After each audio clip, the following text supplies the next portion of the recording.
Merci d'avoir choisi Synapse TV pour vous informer. Bonjour et bienvenue dans ce YouFlash que nous démarrons pour parler du Kenya qui a récemment réussi à construire son premier navire, le MV Ouritu, sur le lac Victoria, rejoignant ainsi l'Afrique du Sud et l'Égypte en tant que pays constructeur de navires sur le continent. Le MV Ouritu, fruit de la collaboration entre les forces de défense kenyanes et la société néerlandaise Deyman Shipyard, a une longueur de 100 mètres et peut transporter jusqu'à 22 wagons avec une capacité de 2 millions de litres de pétrole brut par voyage. Ce navire vient compléter le MV Uri One qui avait été construit en 1965 pour transporter divers produits vers l'Ouganda, la Tanzanie et d'autres pays d'Afrique de l'Est. Cette réalisation marque une avancée significative pour l'industrie navale kenyane et renforce la position du pays en tant que constructeur de navires en Afrique. Un jeune Congolais du nom de Joseph Bouennois a conçu une serrure intelligente et connectée. L'objectif de ce diplômé en génie informatique est d'assurer la sécurité de la maison et permet aux propriétaires d'avoir le contrôle à distance à partir d'une application installée dans un smartphone. Écoutons ses explications avec High Tech Africa TV. Cette serrure ici fournit le rapport de toutes les personnes qui ont accédé à une pièce donnée via la porte qui contient cette serrure. Donc, vous pouvez être au travail, revenir à la maison et avoir le rapport de toutes les personnes qui ont accédé à votre pièce en utilisant cette serrure. Voilà, cette serrure a plusieurs fonctionnalités, plusieurs modes de déverrouillage, si on peut le dire. Nous avons un mode de déverrouillage par mot de passe, nous avons un mode de déverrouillage par empreinte digitale, nous avons un mode de déverrouillage par une application mobile et nous avons un autre mode de déverrouillage d'urgence par une clé mécanique qui est juste là. Et nous avons aussi un mode de déverrouillage en utilisant une puce RFID. Comme vous pourrez le voir, je vais essayer de connecter les deux pour vous montrer les différents modes de déverrouillage. Comme vous pouvez le constater, la serrure est allumée. Elle est allumée. Donc, nous avons un lecteur d'empreinte digitale ici. Nous avons ici une zone pour saisir un mot de passe. Nous avons la zone pour pouvoir mettre le badge. Et puis, les autres modes de déverrouillage qui sont justement en bas, ici. Et puis, nous avons le lock à l'intérieur. Au cas où vous êtes à l'intérieur de votre pièce, vous verrouillez à partir d'ici. Peu importe si la personne est à l'extérieur, même si son empreinte digitale est enregistrée dans la serrure, il va placer son empreinte, mais ça ne va pas déverrouiller. Donc, il faut que la personne qui soit à l'intérieur puisse donner l'autorisation, enfin, d'entrer à la personne qui se trouve à l'extérieur. Donc, vous n'avez pas besoin de souffrir des pannes d'électricité. Même quand il n'y a pas d'électricité, vous avez toujours le contrôle sur votre serrure. Donc, vous pouvez avoir toujours le rapport en temps réel de toutes les personnes qui peuvent fréquenter votre chambre, votre maison, votre chambre d'hôtel, votre appartement à tout moment en utilisant notre serrure. Et c'est vraiment made by votre fils congolais. Donc, je vous demande de nous soutenir. Passons à notre rubrique du jour. On entend souvent parler de blockchain, crypto-monnaie et bitcoin. Que signifient réellement ces termes? Est-ce qu'il y a une différence? Notre spécialiste en cybersécurité, Seydina Sall, nous donne les réponses dans cette rubrique. Ram.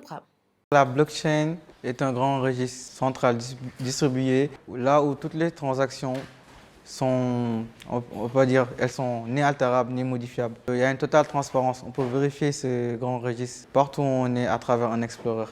La crypto-monnaie, ce sont des crypto-actifs qui sont basés sur la technologie blockchain et qui permettent quand même de faire des transactions qui ne sont pas régies par aucun organe central.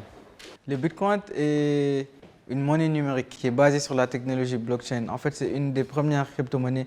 Si on peut dire même, on dit que le Bitcoin n'est pas une crypto-monnaie. C'est-à-dire parfois, on dit Bitcoin et crypto-monnaie parce que le Bitcoin, je veux dire, c'est vraiment la première des premières, là où on a découvert la blockchain.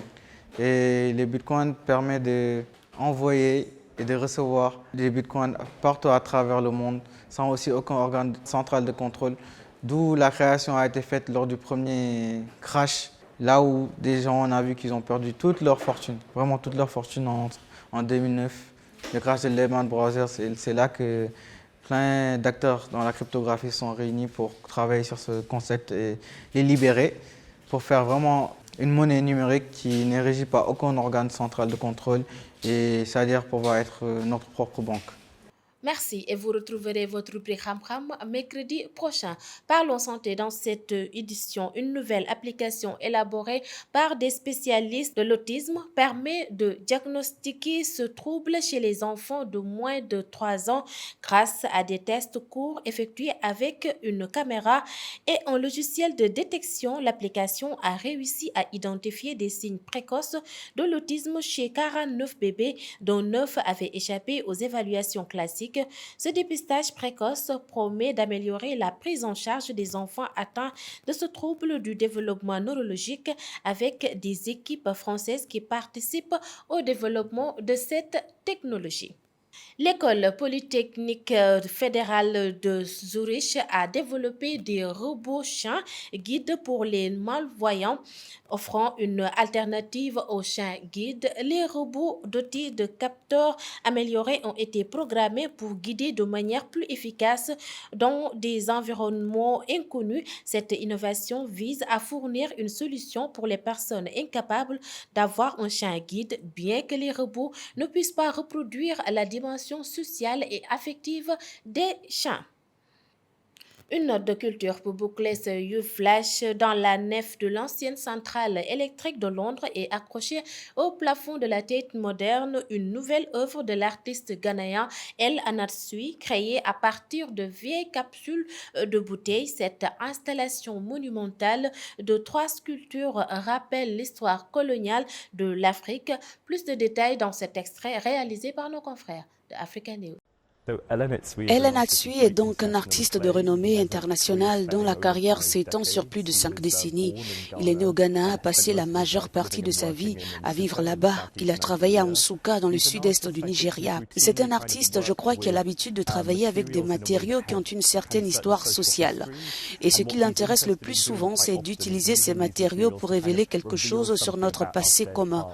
Donc en fait, il a été basé en Afrique de l'Ouest délibérément tout au long de sa carrière, traitant avec le genre de matériaux qui sont facilement disponibles dans son environnement. Et ce n'est pas seulement une décision qu'on pourrait dire économique, c'est en fait sa façon de penser l'art. Pour rappel, l'artiste El Anatsui était lui-même présent au lancement de l'installation Being the Red Mood. Son œuvre sera visible jusqu'au 14 avril 2024. C'était tout pour ce YouFlash. Merci de l'avoir suivi et restez en compagnie des programmes de Synapse TV. Au revoir.